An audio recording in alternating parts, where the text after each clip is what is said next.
Voilà, alors rebonsoir à tout le monde. Juste faire un petit explicatif me concernant, un très court. J'ai été engagée à la fin de l'année 2020 chez Gentiane pour aider à développer toute la Suisse romande. Aujourd'hui, j'ai la chance d'exercer dans un domaine qui a du sens pour moi, aider les autres et leur permettre de conserver le plus longtemps possible leur autonomie à domicile. Parce que rester chez soi, ça n'a pas de prix. Alors, on va rentrer dans le vif du sujet, donc un coup de pouce à l'autonomie. Toutes les personnes âgées du monde ont de la peine à voir leur indépendance se restreindre. C'est un fait. J'ai mis âgé entre parenthèses car nous avons tous de la peine à nous rendre compte que nous n'arrivons plus forcément à tout faire. Ça ne concerne pas forcément les personnes âgées. Et à partir de quel âge est-ce qu'on est âgé? C'est encore un autre débat. Dans l'éventail des outils permettant de prolonger le maintien à domicile, la solution d'appel à l'aide est encore trop peu utilisée. Il existe pourtant différentes solutions et c'est ce qu'on va voir ce soir. J'ai développé cette présentation en plusieurs gros chapitres qui seront développés les uns après les autres. Donc, nous avons l'espérance de vie, prolonger le maintien à domicile, convaincre de l'utilité d'une solution d'appel à l'aide, les différentes solutions qui existent sur le marché et évidemment la conclusion. L'espérance de vie, on ne la connaît pas avant d'arriver au bout de notre vie. Donc, voilà pourquoi j'ai choisi cette photo pour imaginer l'espérance de vie.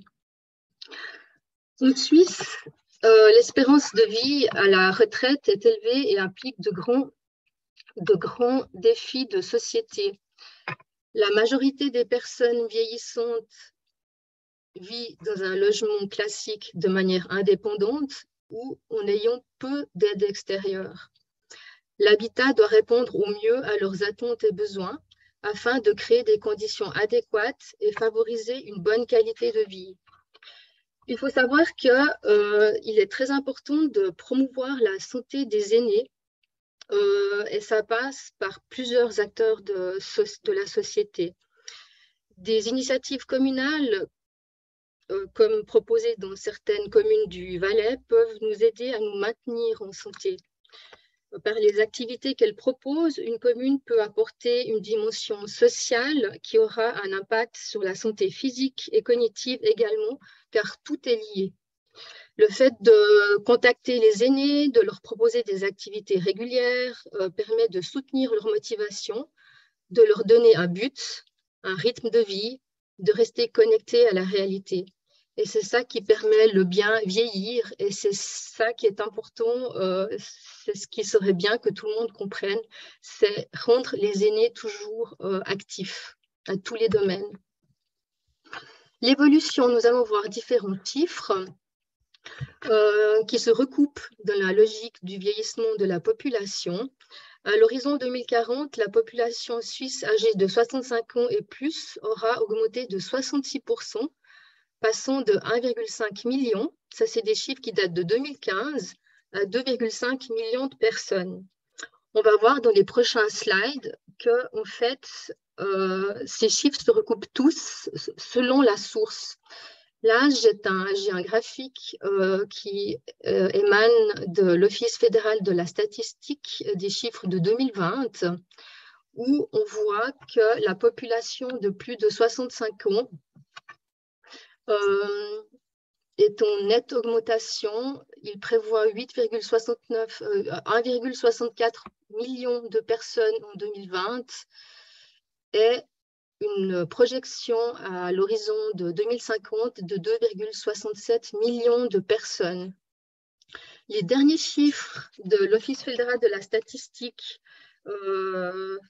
disent que fin 2021, près de 1,7 million de personnes avaient plus de 65 ans. Cette tranche d'âge représente désormais 19% de la population. Donc, vous voyez qu'il y a vraiment tous ces chiffres pour vous dire qu'il y a vraiment justement beaucoup de personnes qui sont potentiellement amenées à être intéressées à une solution d'appel à l'aide. Là, toujours des chiffres, on parle du canton de Vaud et on voit toujours qu'on parle d'un chiffre de 16,5% de personnes de plus de 65 ans en 2020 que pour le canton de Vaud. Et ces chiffres sont en constante évolution, comme on le voit là sur le graphique. Le thème donc numéro 2, prolonger le maintien à domicile. Alors, tout le monde ne veut pas aller en MS. Il y a quelques années, la question ne se posait pas vraiment. Où est-ce que je souhaite, où est-ce que je peux aller quand je serai vieux ou vieille? L'MS coulait de source. Malheureusement, en fait, non, pas malheureusement, mais en fait, la majorité des personnes souhaitent continuer à vivre le plus longtemps possible à domicile. Ça, c'est un fait, c'est une réalité. Un accident est si vite arrivé. Les personnes qui vivent seules, potentiellement, justement, il y a plus de risques pour elles d'avoir des accidents chez elles, des chutes. Et une personne âgée qui tombe et qui n'arrive pas à atteindre son téléphone est coincée. Il n'est pas rare que des ambulanciers retrouvent des personnes après 3 ou 4 jours au sol, dans des états difficiles à imaginer. Et je mets toujours âgé parce qu'il n'y a pas besoin d'être âgé pour tomber et avoir des soucis si on n'a pas son téléphone sous la main. Il existe pourtant des solutions, un système simple et efficace pour prolonger la durée d'autonomie des personnes concernées et permettre de réduire le stress également en cas de problème. Le thème 3, c'est le plus dur à faire. C'est là que ça devient parfois vraiment souvent difficile. C'est convaincre de l'utilité d'un appareil d'appel à l'aide. C'est souvent la famille qui s'inquiète pour leurs aînés. C'est pas forcément les personnes âgées elles-mêmes. Hein. Donc, la sécurité des personnes seules, isolées et ou âgées est une préoccupation importante pour de nombreuses familles. Les systèmes sont aujourd'hui au point, mais il reste un point important à faire, c'est de convaincre les personnes âgées de l'utilité de ces systèmes.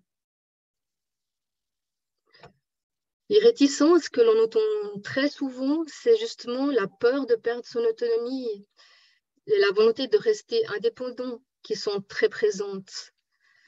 La simplicité d'utilisation des appareils, la discrétion sur le marché actuellement devrait permettre de dépasser ces premières réticences.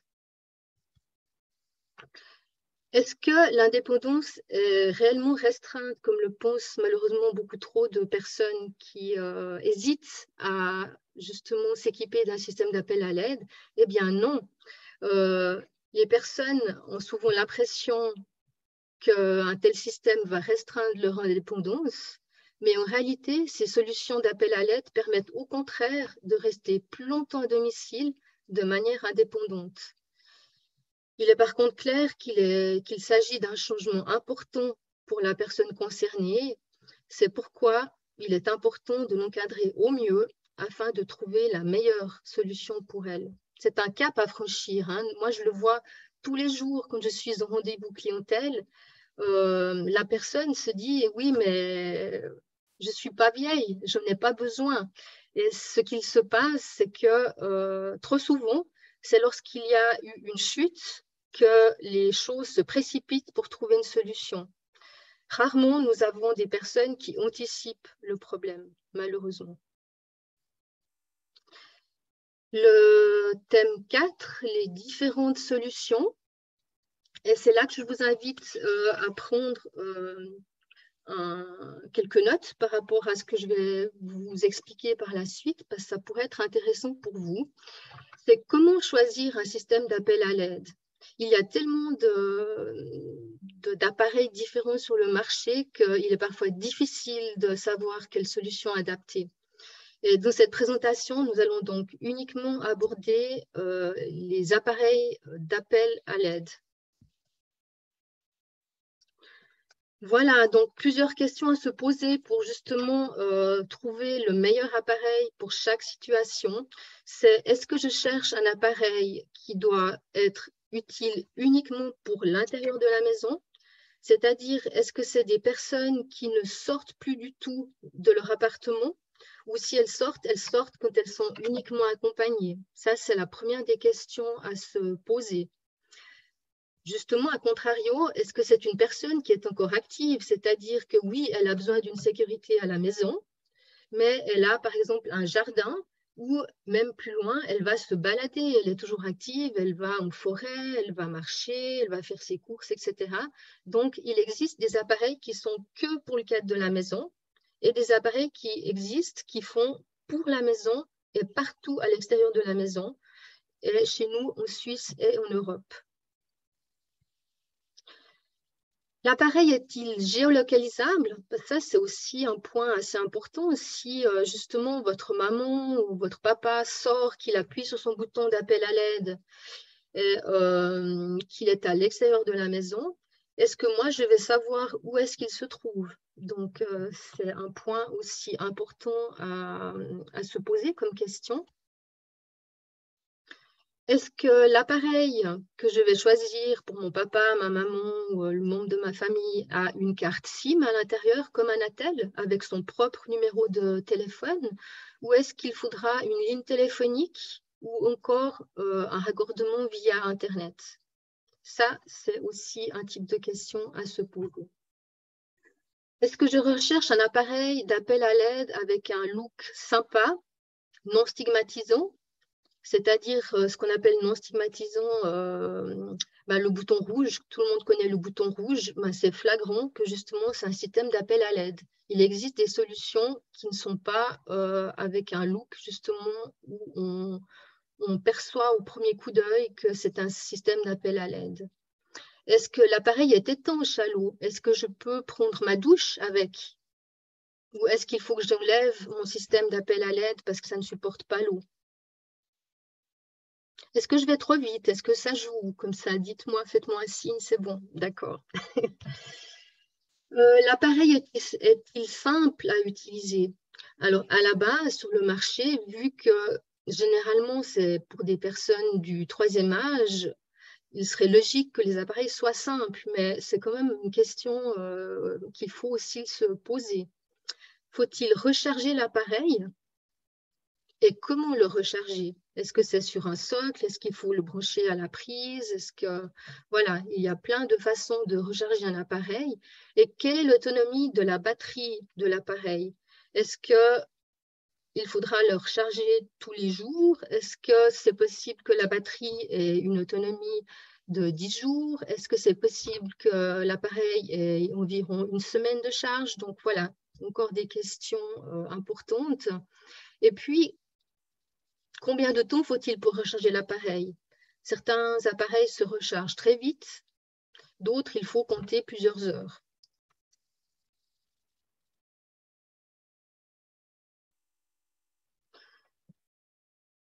Est-ce que cet appareil, je vais devoir l'acheter ou est-ce que c'est possible aussi que je le loue?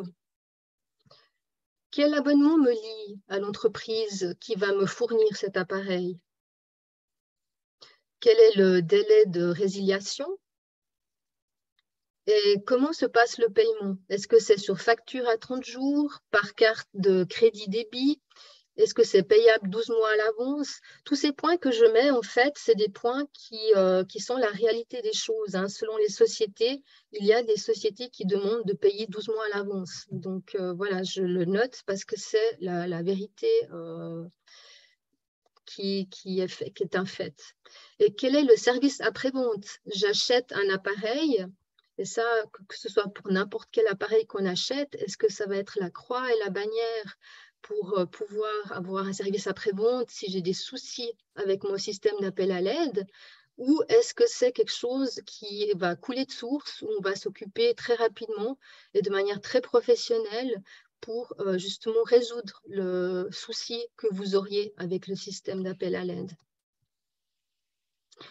Et sous quelle forme? Alors voilà, justement, est-ce que vous aimeriez avoir une véritable montre qui indique l'heure, comme on le voit sur le schéma en bas à gauche, la photo du bas à gauche plus précisément.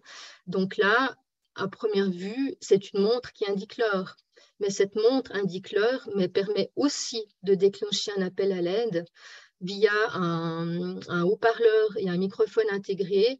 La personne qui déclenche l'appel à l'aide va pouvoir parler au travers de cette montre comme si c'était un téléphone. Donc voilà, il y a d'autres formes de bracelets émetteurs. Donc en fait, il y a des bracelets émetteurs style bouton rouge. Des fois, les boutons ne sont pas rouges, ils peuvent être gris, blond, ça peut être un petit peu plus bracelet de montre, mais ça reste qu'un émetteur, en fait, le bracelet ici. Ce n'est pas un tout en un, comme le montre justement le premier appareil qui est sur la photo en bas à gauche. Il existe des pendentifs, il existe des boutons. Donc voilà, c'est à vous à voir. Les boutons, les pendentifs, les bracelets émetteurs supposent justement un appareil en plus à côté. Donc, c'est-à-dire qu'on va parler à travers une base qui est posée quelque part dans l'appartement ou à travers un petit boîtier qu'on va pouvoir prendre avec soi, mais il faut toujours avoir deux appareils. Je ne sais pas si je suis claire. Faites-moi signe si c'est clair pour vous. Ça joue? Voilà. Et comment ça marche? Alors, je vais juste déplacer hop, l'image. Voilà. Donc, le bracelet émetteur, selon ce qu'on va choisir, le boîtier, le bouton ou la montre déclenche une série d'appels téléphoniques préprogrammés en cascade. Lorsqu'une alarme est déclenchée par la personne qui porte la montre ou le bracelet émetteur, celle-ci arrive directement chez les personnes choisies par des appels successifs jusqu'à ce qu'une personne réponde. C'est-à-dire qu'on peut mettre, selon les abonnements, selon les sociétés, justement, on peut mettre de 1 à 10 personnes. Et ça va sonner, par exemple, chez la personne numéro 1. Si la personne numéro 1 répond, tant mieux. Si elle ne répond pas, au bout de quelques sonneries, ça passe à la personne numéro 2, à la personne numéro 3, et ainsi de suite, jusqu'à 10 selon les fournisseurs d'appareils, d'accord, et selon les sociétés.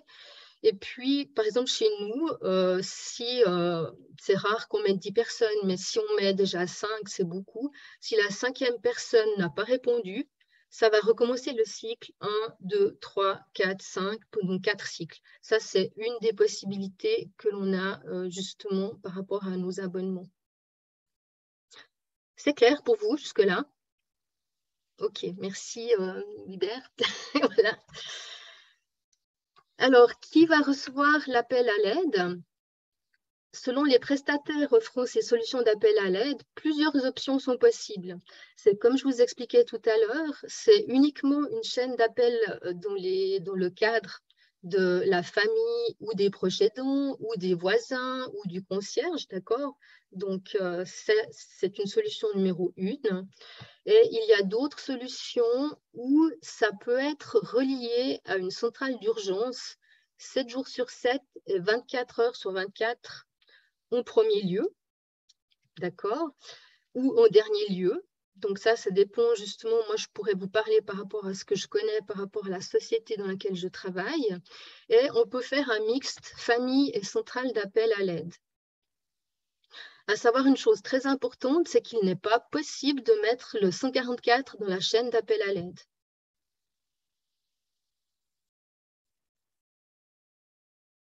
OK pour vous?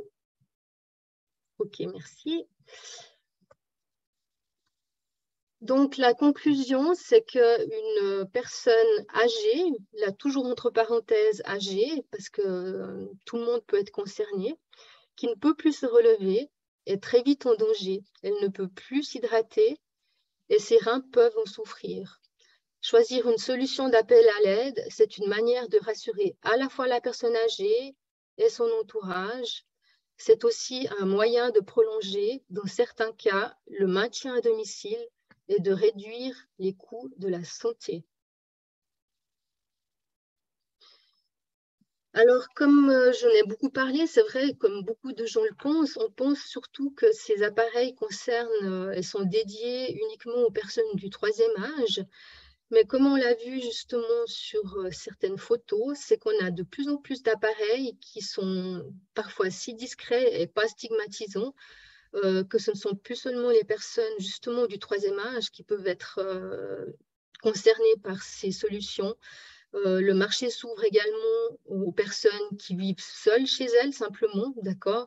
Les personnes qui ont un handicap visuel, une déficience motrice, des personnes qui ont fait un séjour hospitalier et puis qui doivent rentrer à domicile et qui ont besoin d'une solution, justement, peut-être provisoire. Donc, ça peut concerner vraiment beaucoup, beaucoup de monde. Alors, une phrase que j'aime beaucoup, il est plus assuré de prendre soin de ceux que vous aimez que de rassurer ceux qui disent vous aimer. Alors, prenez soin de vous. Plus facilement compréhensible, en fait, la personne la plus importante dans votre vie, c'est vous. Alors, prenez soin de vous. Et parce qu'il n'est quand même pas simple de faire un choix, sur le prochain slide, je vous indique quelques noms d'entreprises qui proposent des solutions d'appel à l'aide. Donc ici, j'en ai mis une petite série. Donc, je vous laisse quelques instants si vous voulez prendre des notes.